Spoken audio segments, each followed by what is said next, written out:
మనకు విజయం ఇచ్చేవాడు మన సామర్థ్యం కాదు, మన జ్ఞానం కాదు, మన ధనం కాదు, మన పితరుల ఆస్తి కాదు. మనకు విజయం ఇచ్చేది దేవుని కృప. అందరూ చెప్పండి, దేవుని కృప. మనకు విజయం ఇచ్చేది ఏంటండి? ఆమేన్. మనకు విజయం ఇచ్చేది దేవుని కృప మాత్రమే. హల్లెలూయా. మనం మన సొంత శక్తి చేత, మన సొంత ప్రయత్నం చేత మనం చేయుచున్న కార్యాలకు లిమిట్స్ ఉన్నాయి. దేవుడు తన కృప చేత అపరిమితమైన తన బ్లెస్సింగ్స్ మన మీద కుమ్మరించాలి అంటే మనం వినయం కలిగిన వారిగా ఆయన సన్నిధిలో మనం నడవాల్సినటువంటి అవసరత ఉంది. యేసు ప్రభువును దృష్టాంతంగా చూచినట్లయితే ఫిలిప్పీ పత్రిక 2వ అధ్యాయంలోనికి మనం వద్దాం. ఫిలిప్పీ పత్రిక 2వ అధ్యాయం దాని 6 నుంచి 8 వరకు ఉన్న వచనాలు చదవండి. ఆయన దేవుని స్వరూపం కలిగిన వాడు, ఆయన దేవుని స్వరూపం కలిగిన వాడు అయ్యుండి దేవునితో సమానముగా ఉండుట విడిచిపెట్టకూడని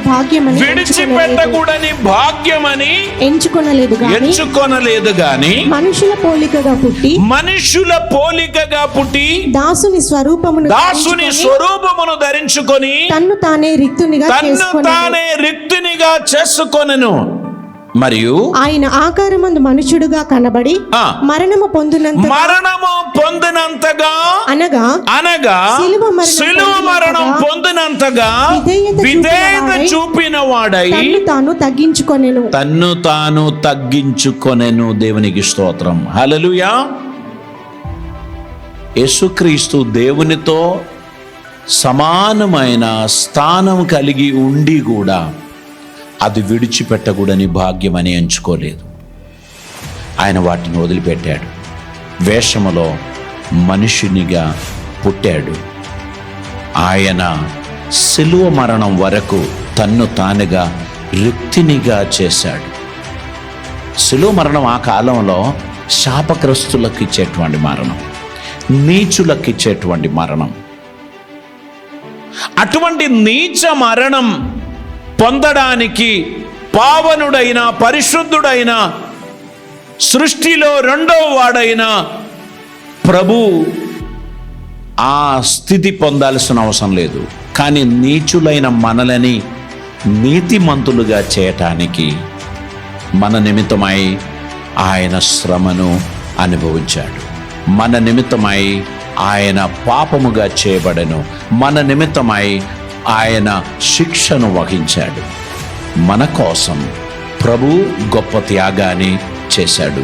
కనుక నా మాట వినుచున్న ప్రియులారా, ఈ దినమందు పరిశుద్ధాత్మ దేవుడు మన హృదయములతో మాట్లాడుతూ మనకు తెలియపరచుచున్నటువంటి మాట ఏంటంటే, మనం ఈ లోకంలో దేవుని చిత్తం నెరవేర్చి బిడ్డలుగా ఉండడానికి దేవుడు స్వయం రిక్తినిగా చేస్తూ, మానవునిగా జీవిస్తూ మరణము పొందడం, మరణము ఆస్వాదించాడు అని బైబిల్ చెప్తున్నారు. Nobody can enjoy death but Jesus did. ఆయన మరణమును ఆస్వాదించాడు, ఆనందించాడు. అనేక మంది కుమారులను చూడాలని దేవుడు తన ప్రియ కుమారుని మనకు బదులుగా రిక్తినిగా చేశాడు. దేవునికి స్తోత్రం. యేసు ప్రభు వారు చేసిన ఈ గొప్ప త్యాగాన్ని, ఆయన తన్ను తాను తగ్గించుకొనెను అని మనం చూస్తున్నాం. తన్ను తాను తగ్గించుకొనివాడు హెచ్చింపబడును, తన్ను తాను హెచ్చించువాడు తగ్గింపబడును. మనం హెచ్చు కలిగిన వారమని మనం భావించకూడదు. నేను అయోగ్యుని ప్రభువా, నీ కృప వల్లనే నేనున్నాను, నీవు నా ఎడల చూపిన నీ ప్రేమ కొరకు వందనాలు అని చెప్పి దేవునికి ఇష్టలుగా నడవడానికి మన జీవితాన్ని సమర్పించినట్లయితే అది మన జీవితంలో ఆశీర్వాదమే.